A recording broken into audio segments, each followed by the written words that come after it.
من الشيطان الرجيم بسم الله الرحمن الرحيم يا أيها الذين آمنوا قوا أنفسكم وأهليكم نارا وقودها الناس والحجارة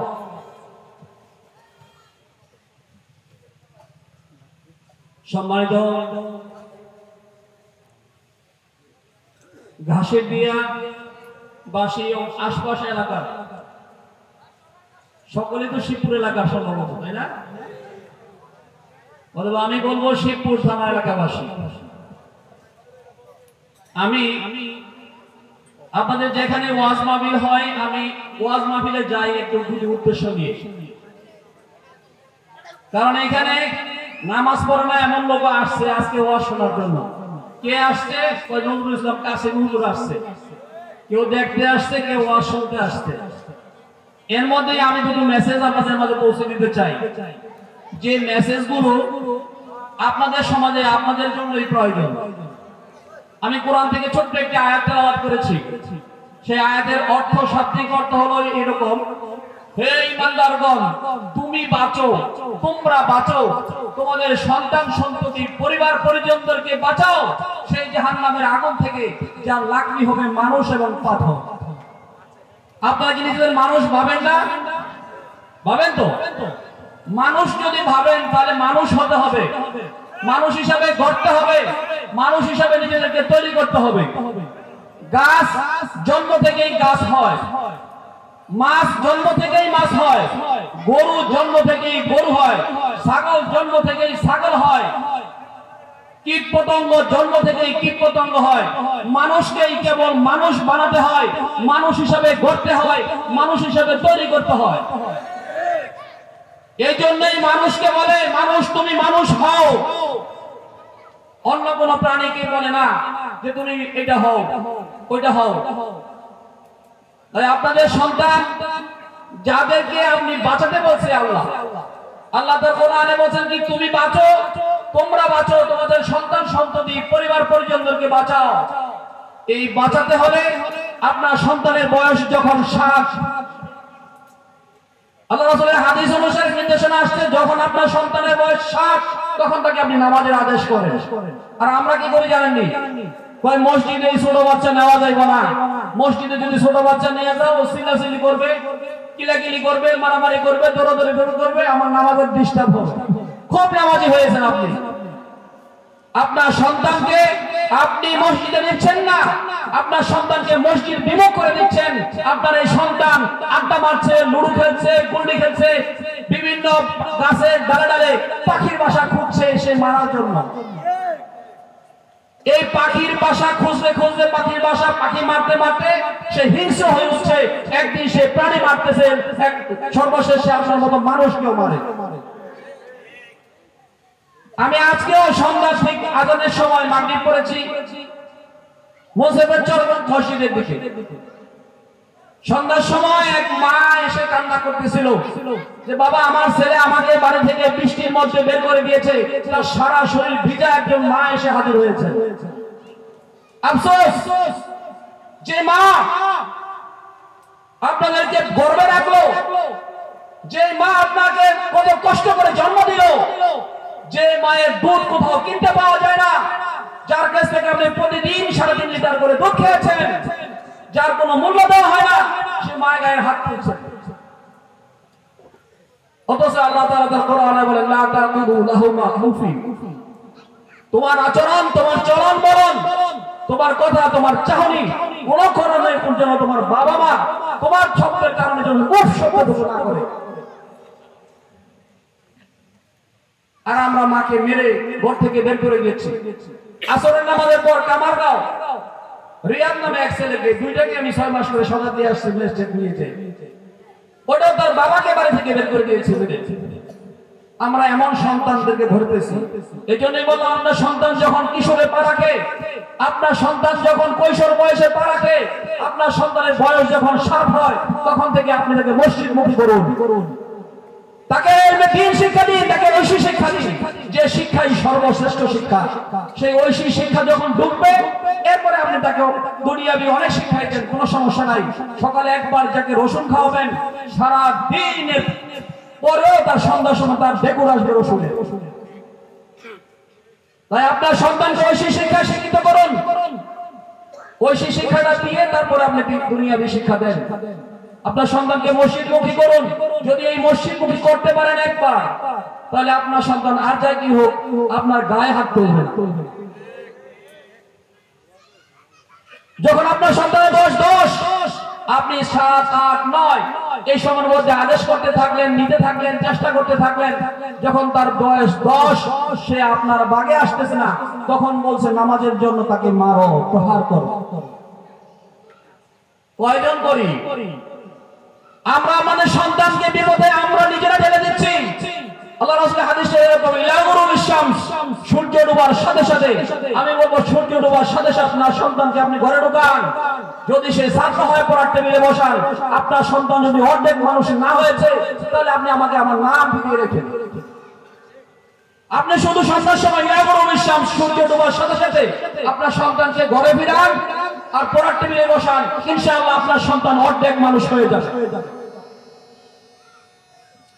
তা না হলে আপনি যদি এই বয়সে আপনার সন্তানকে গড়তে না পারেন, তাহলে আমি বলবো গ্রামের বাসায় কাঁচায় নানোয়ালে বাঁশ পাকড়ে করবে ঠাস ঠাস, আর যখন পেকে যাবে তখন আপনার সন্তান আপনাকে গাড়াবে, আপনাকে পেটাবে। এই জন্য তাদেরকে গড়ন করার দায়িত্ব, তাদেরকে গড়ে তোলার দায়িত্ব আপনার। মানুষকে গড়তে হয়, মানুষকে মানুষ বানাতে হয়। আপনারা তাদেরকে মানুষ বানান কিশোর বয়স থেকে, যখন তার বয়স 7, সেখান থেকে 20 বছর বয়স পর্যন্ত, তার কর্মে যোগদানের পূর্ব পর্যন্ত আপনি তাকে বিভিন্ন ভাবে চলাচলে করে কৌশলে তাকে আপনারা মানুষ হিসেবে গড়ে তোলান। আপনি দেখবেন যে চারাটার গাছ আপনি রোপণ করে তার যত্ন যত বেশি নেবেন, তার মোটা সোটা হবে, তার ফল ফলাদি তত ভালো হবে।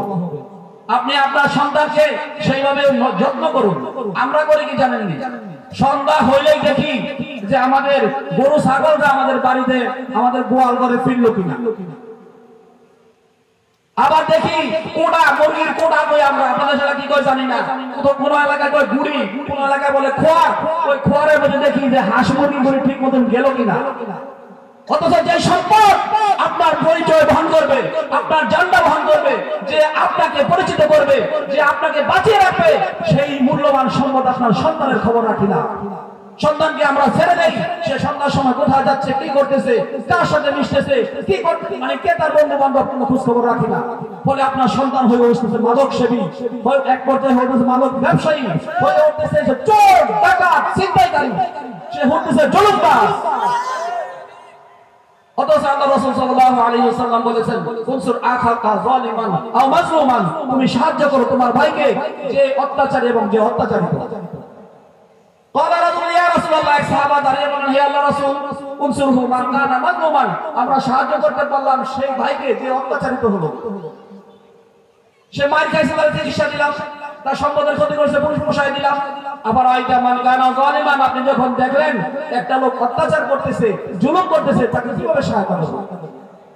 আল্লাহ রাসূল সাল্লাল্লাহু আলাইহি ওয়াসাল্লাম বসা থেকে দাঁড়িয়ে গেলেন এবং বললেন, ফাহজুরহু, তাকে ছেড়ে দাও, তার একাকী করে দাও, তাকে নিঃসঙ্গ করে দাও।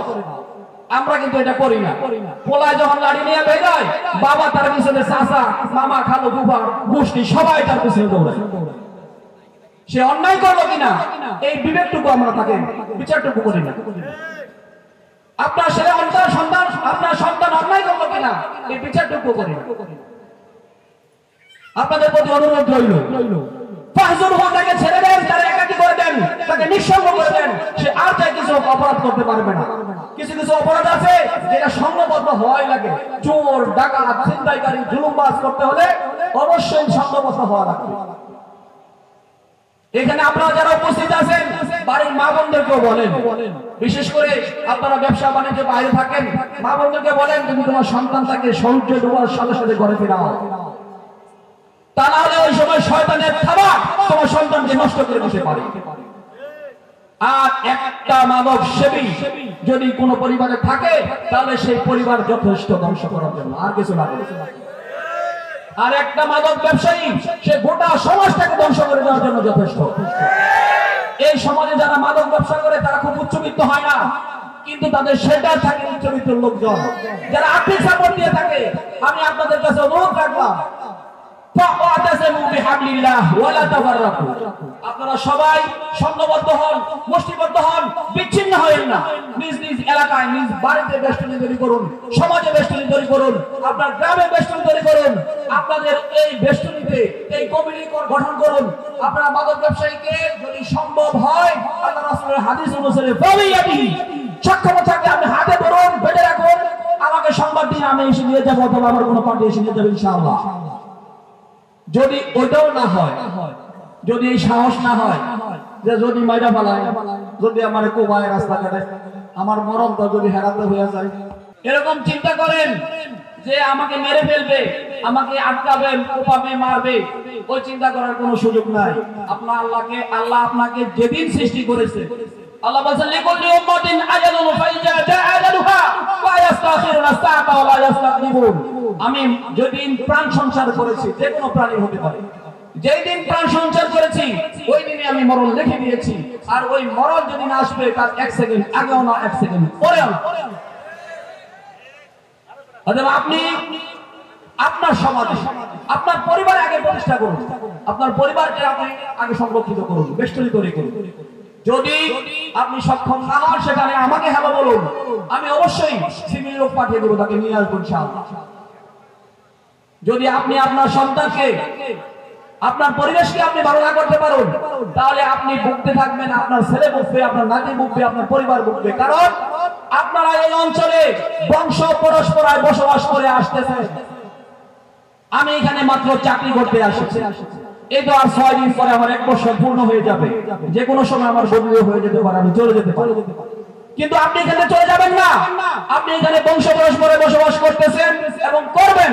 এখানে আপনার পরে আপনার ছেলে, আপনার নাতি, আপনার পুতি, আপনার থুতি বংশ পরস্পরে বসবাস করবে। অতএব এটাকে বাসযোগ্য করুন, আপনার এলাকাকে আপনি বাসযোগ্য করুন।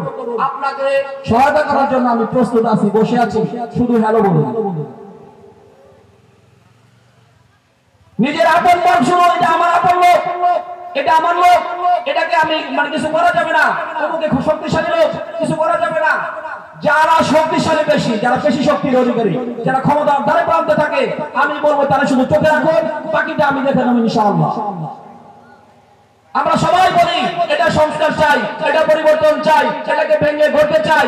একটা লোক বলি না এটা সংস্কার চাই, এটা পরিবর্তন চাই, এটাকে ভেঙে চলে গড়তে চাই। যখন এটাকে করবেন, যখন নিজ থেকে শুরু করবেন, তখন অবশ্যই আপনার এই সমাজ আলোকিত হবে, ভালো হবে। আমি চলে গেলেও আমার পরে এখানে যে আসবে, সকলের কাছে আমি সহযোগিতা চাই। আল্লাহর কোরআনের ভাষায় তাআনু আলাল বিররি ওয়াত তাকওয়া ওয়া লা তাআনু আলাল ইসমি ওয়াল উদওয়ান। আপনারা প্রত্যেকে ভালো কাজে, সৎ কাজে, ন্যায়পূর্ণ কাজে সহায়তা করুন, এবং আমাকেও। কোন অন্যায় কাজে, অশ্লীল কাজে, পরস্পরের মধ্যে শত্রুতা সৃষ্টি করে এমন কাজে কেউ কাউকে সহায়তা করবেন না। এই আশাবাদ ব্যক্ত করে আমি আমার বক্তব্য শেষ করছি। আসসালামু আলাইকুম ওয়া রাহমাতুল্লাহি ওয়া বারাকাতুহু।